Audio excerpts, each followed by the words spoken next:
Sürtünməsi nəzərə alınmayan sistemdəki yüklər 30 Newton qüvvənin təsiri ilə tarazlıqdadır. F qüvvəsi təsir etməzsə yüklərin aldıqları təcili hesablayın. Gəlin şəkilə baxaq. Şərtdə qeyd olunur ki, yüklər tarazlıqdadır. Deməli, sağ tərəfə təsir edən qüvvə ilə sol tərəfə təsir edən qüvvələr bərabər olmalıdır.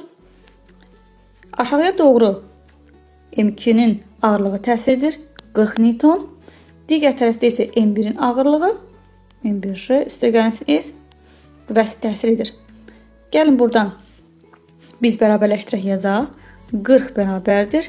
M1J üstəgəlsin F 30 Newtonudur. Buradan da M1-i tapanda edir 1 kiloqram. Deməli 1 kiloqram M1 tapdıq. Gəlin sistemin təcilini tapaq.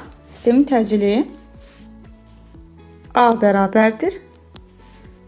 M2 minus M1 bölünsün M2 üstəgəlsin M1 vurulsun J.